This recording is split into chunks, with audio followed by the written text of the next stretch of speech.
Hey guys, and welcome back to my channel. My name's Katie, and today I'm going to be sharing with you some fall farmhouse style DIYs. So I just made a DIY video, and my original intention for that video had been to make some fall DIYs. However, it sort of morphed into more Halloween style DIYs, and full disclosure, I love that video. Like, usually when I make videos, watching them back myself is kind of cringe-y, but I watched that video like a couple times just to hear the creepy music. I am such a weirdo. So anyway, if you missed that video, I will link it, but these are definitely not Halloween related. They're just fall harvest type of style. I hope you guys are enjoying these fall videos. I know it's still early, but I've created a fall series and a fall playlist, and I will link that down below if you are interested in seeing what I come up with. Like I've said before, with Dollar Tree, if you see items out that are fall related, even if you aren't quite ready to decorate for fall and you're going to want those later on, it's definitely a good time to pick them up, because a lot of fall items at Dollar Tree go really quickly, and then when you go back to get them, they won't be there. Like, that happened to me last year, and I'm just determined not to let that happen again, I guess. So that is all for the intro. Let's go ahead and get right into these DIYs. For this first DIY, we're going to be making a gnome. I'm so excited about this. This is my first time giving it a go, so we'll see. What you're going to need is some fake fur. I got this at Hobby Lobby. Some round wooden, they're not beads because there's not a hole through them, but they're just like round circular beads. I also got those at Hobby Lobby. Some plain socks, or whatever type of sock that you want, just ankle socks, and I got those at Dollar Tree. I have a cup full of lentils, but you could also use beans or you could use rice. And then all the way on the right is a little baby blanket, also from Dollar Tree. The first thing that I did was take the socks out of their packaging, and then I placed the top of the sock over the top of the cup, and then I dumped all of the lentils into the sock, and then I secured that with a rubber band. Since this was my first time making a gnome, I didn't really know how much fur I would need to make the beard, so I just held up this fur and just tried to measure roughly where I'd want it to go onto the gnome, and then I cut it out into a triangular shape. Next, I applied hot glue onto the back side of the triangle, and then I placed it onto the gnome. I left enough room on the front side of the gnome in front of the rubber band where it's tied off to be able to put the nose, and also keeping in mind that I will be putting a hat on top of this gnome. So I just held this beard in place until I felt that the hot glue had dried. If you don't like hot glue, E6000 would work as well, but I like using hot glue in DIY projects that I'm making a video for because the hot glue just dries so quickly. Once that had dried, then I used hot glue to apply the wooden nose onto the gnome, and I placed this right on top of where the beard was. And then I allowed this to dry thoroughly. To make the hat for the gnome, I used the plaid baby blankets from Dollar Tree, and I cut 2 triangles out of this, and then I put hot glue on 2 of the sides of the triangles, and then I put them together, leaving the bottom part open. And then after that was fully dry, then I stuffed these with some cut up pieces from one of my kids' old underwear. They were clean, I promise, but I hate these undies anyway, and I accidentally forgot to buy stuffing. I would definitely recommend either taking apart an old pillow that you don't want and using the stuffing from that, or purchasing some stuffing, because I feel like it would make the hat look so much more fluffy. But I was in a bind and had a little bit of a mistake there. So anyway, after I had stuffed the hat, then I placed the hat on top of the gnome with the part above the rubber band of the sock inside of the hat, and then I put a little bit of hot glue around the bottom edge of the hat to keep it in place. I placed the gnome next to this pumpkin spice sign, and we do have this available in our Etsy shop, link below if you guys are interested in that. I picked up one of these wire baskets from Dollar Tree, and then I used the rest of the baby blanket that I had just used to make my gnome to wrap this basket. So the first thing that I did was place the basket on top of the baby blanket to see where I would need it positioned, and then I covered it with the baby blanket, and this took a while to just measure it and get it all correct and where I wanted it. And I did use some hot glue to adhere this baby blanket like to itself, if that makes sense, and just kind of keep it in place.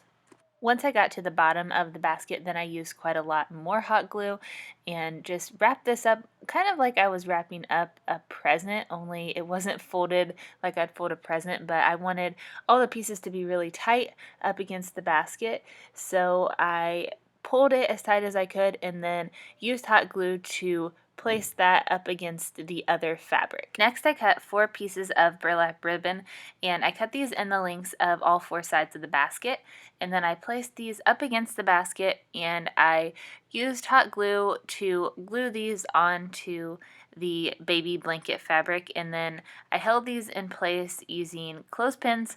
After that, then I put some little pumpkins in here just so I could see how it looked and what I thought of it, and I decided that I wasn't quite done, so I wrapped some of this jute rope all the way around the top of the basket in order to make the handle of the basket go with the bottom of the basket a little bit better. I picked up one of these wooden tags from Hobby Lobby, and I spray painted this black first and let that dry, and then I coated it with some Waverly chalk paint in white, and after that had dried thoroughly, then I went over it with some sandpaper to give it a distressed look, especially focusing on the edges.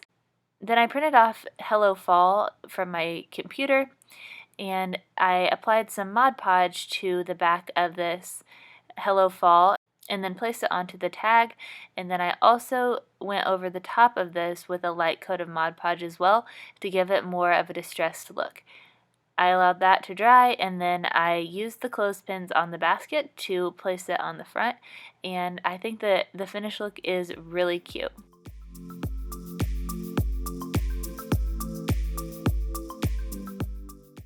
So the last DIY is going to be a pumpkin, and I took one of these Dollar Tree soft foamy pumpkins and I removed the top of these. It usually comes off if you just kind of give it a tug, so this is what I was left with after I had removed the top.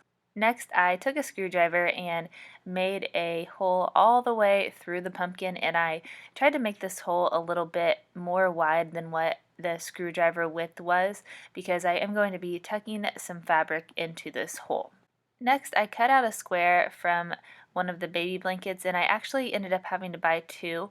If you are going to make all of these projects, there won't be quite enough fabric with just one of the blankets, and then I used the screwdriver to push this fabric into the hole in the pumpkin that I had created, and I tried to do this as tightly as I could so that you would still be able to see some of the ridges on the pumpkin to make it look a little bit more realistic.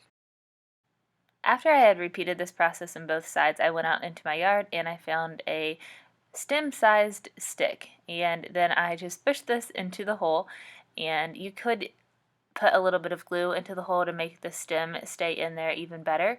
And then I cut several pieces of jute rope, and I tried to make these roughly the height of the stem or just a little bit longer, and I frayed these out at the bottom a little bit so that I could place them onto the top of the pumpkin where the stem meets the pumpkin and have it look more natural. And then I just used some hot glue. Be very careful when you're doing this. I burned myself a few times, and finally I figured out a method that worked, but it was a little bit challenging. I covered up the stem all the way with the rope.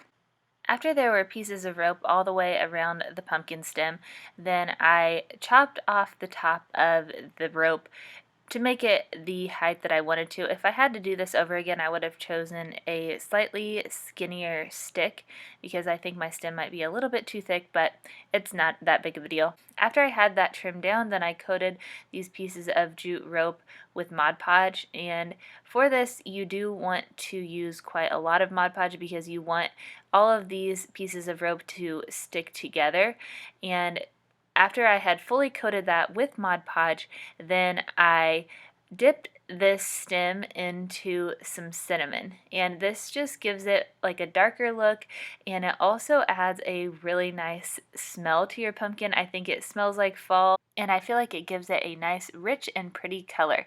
You could use other spices if you wanted to, but I had cinnamon on hand and you can get it pretty inexpensively.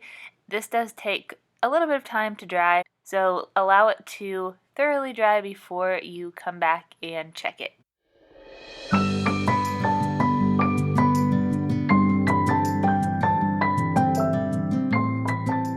That is going to be all for today's video. Thank you so very much for watching. I truly appreciate you guys, and I will talk to you all in my next one. Bye guys. Hope you have an amazing day.